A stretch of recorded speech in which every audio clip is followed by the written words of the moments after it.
Hello and welcome everyone. Welcome back to another video on the boundary line. So another amazing day of T20 World Cup 2026 and जिसने भी बोला था ये world cup boring होने वाला है उनका तो मतलब प्रेडिक्शन सबसे ख़राब है because this world cup is just the best world cup I have seen the T20 format I have seen so far. There are multiple reasons to it. India being the strongest of all of them is the biggest reason for it. But the associate nations have been a notch high in this World Cup. Especially, it started off in Nepal, Netherlands, in USA giving fights, and then now the unthinkable. तो नहीं बोलूँगा मैं because ये पहले भी हो चुका है उसमें भी जिम्बाब्वे ने ऑस्ट्रेलिया को बहुत इजीली हराया था और ये टीम हराती आई है. ऐसा नहीं है कि पहले ऐसे अपसेट्स नहीं हुए. ये टीम ने पहले भी बहुत अपसेट्स किए हैं. इंडिया का जो टूर था जहाँ पे शुभमन गिल आपको याद होगा कि कैप्टन बन के गए थे, वीवीएस लक्ष्मण कोच बन के गए थे. वहाँ पे भी पहला मैच जो था 4 मैचेस की सीरीज़ या 5 मैच की सीरीज़ जो भी थी उसमें से पहला मैच जिम्बाब्वे ने हमको बहुत अच्छे से हराया था वो मैच भी, और इसी तरीके से अच्छी क्रिकेट खेल के हराया था. और जब से सिकंदर रजा इस टीम में आए हैं they have been just unstoppable and their cricket is just improving a lot. Sikandar Raza आज के मैच में बीच में इंजर हो गए, बॉलिंग उनकी नहीं कर पाए, उनके कैप्टन है वो. फिर भी जिस तरीके से ये टीम खेली है like it's just amazing to see Zimbabwe play. And we have a lot to talk about. Obviously आज हमने डिसाइड किया था कि हम वीडियो नहीं बनाएंगे, अभी इंडिया पाकिस्तान का मैच होने के बाद ही वीडियो बनाएंगे. लेकिन जिस तरीके का क्रिकेट हो रहा है इट्स जस्ट नॉट फेयर कि हम वीडियो ना बनाएं इस पर. तो ऑब्वियसली आप जान तो चुके हैं जिम्बाब्वे ने हरा दिया है ऑस्ट्रेलिया को, और ऑस्ट्रेलिया का रोड यहाँ से बहुत इजी नहीं होने वाला है बिकॉज जिम्बाब्वे उनसे ऊपर है.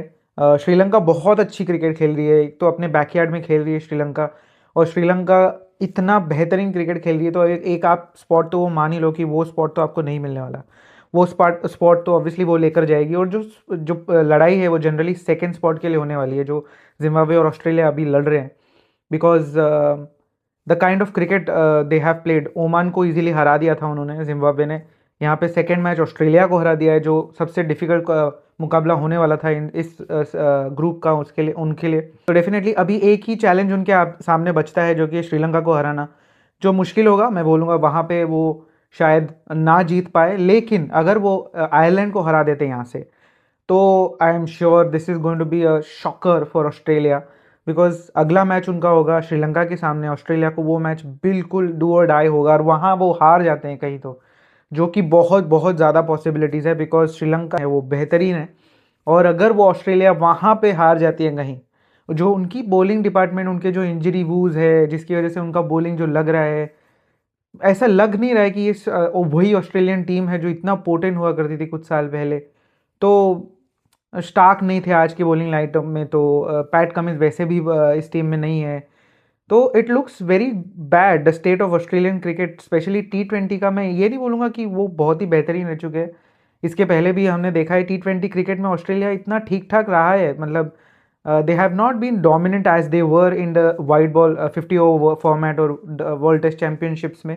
जितना वो लोग परफॉर्मेंस दिखाते उतना वो T20 में शायद नहीं दिखा पाते, which is surprising to see because big bash जो है वो इतने सालों से चल रहा है. सारे प्लेयर्स उनके हर लीग में जाकर खेलते हैं. टिम डेविड हो या कोई भी उनके प्लेयर, ट्रेविस हेड हो. आई थिंक इस साल का ही अगर आप डेटा ले लो तो इंग्लैंड के सबसे ज़्यादा प्लेयर्स है आईपीएल में फॉरेन नेशनल्स की अगर बात करें तो. उसके बाद ऑस्ट्रेलिया का नंबर आता है. और आई एम श्योर अगर आप पास्ट में भी आप देखोगे तो Australian players have made a mark in IPL as well. BBL is also another tournament where they play T20 cricket regularly, and I don't know why the state of T20 cricket in Australia is so bad at this point. But जिस तरीके से cricket खेली हम Australia की बारे में बात तो कर रहे हैं, लेकिन पूरा का पूरा क्रेडिट जाता है यहाँ पे जिम्बाब्वे टीम को. जैसे भी उन्होंने खेला है, पहले तो इतनी ट्रिकी विकेट थे, मतलब इतनी ट्रिकी विकेट तो नहीं बोलूँगा बट ट्रिकी विकेट है कंपेयर टू इंडियन पिचेस की. अगर अब बात करें तो आरपीएस की जो विकेट है श्रीलंका कोलंबो में, वो थोड़ी सी ट्रिकी है, स्पिनर्स को थोड़ा मदद करती है. तो उस विकेट पे आके 160 जैसा टोटल पोस्ट करना ऑस्ट्रेलिया के सामने. उनके जो ओपनर है बेनेट, उन्होंने जो अमेजिंग पारी खेली, उसके बाद सिकंदर रजा का जो लास्ट फ्लरी था, उसके बाद पूरा सा मोमेंटम एक था वो जिम्बाब्वे की तरफ आ गया था उस लास्ट ओवर के बाद. तो उसके बाद जो शुरुआत की है बहुत बेहतरीन बॉलिंग की है. I think Muzarabani has been a class apart for them. second highest wicket taker for this tournament, and the way they have carried themselves, Zimbabwe, and उसको जब पूछा गया, ब्लेसिंग मुजरमानी को जब पूछा गया मैच के बाद कि it must be feeling awesome, I think Rameez थे, तो उन्होंने पूछा it must be amazing feeling to beat Australia in world cup cricket, and his response was yes, it is good to win, but the bigger target is to go and qualify.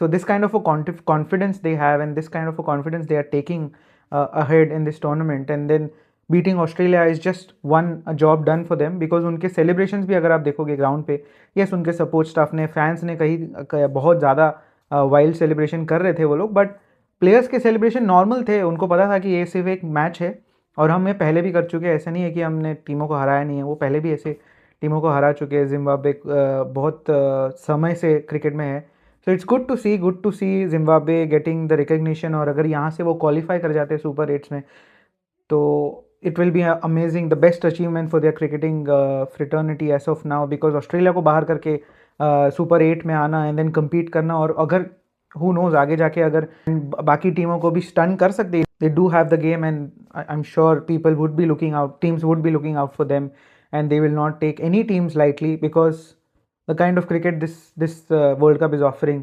कल एक दूसरा match होगा जहाँ पे England Scotland को भिड़ेगा, अगर उसमें थोड़ा ऊपर नीचे हो जाता है तो it might be possible out of nowhere that 8 teams में से आपको इंग्लैंड और ऑस्ट्रेलिया, ये दोनों टीम दिखे ही ना, the oldest teams of cricketing history, जहाँ पे इतना हिस्ट्री रहा है क्रिकेट के साथ, इतना ज़्यादा वो लोग एक दूसरे के साथ भी खेले हैं, और हर चीज़ बड़ी टूर्नामेंट की अगर आप बात करें तो इंग्लैंड और ऑस्ट्रेलिया तो रहती हैं, but it will be surprising to see, and which is very much possible, that England and Australia would not be even in the super 8s of this world cup, which is amazing to see. I am loving it. I don't know about you. Do let us know in the comments below. Do let us know what do you think about the Zimbabwean win today, and do let us do like, share, and subscribe the Boundary Line. Take care. Bye bye.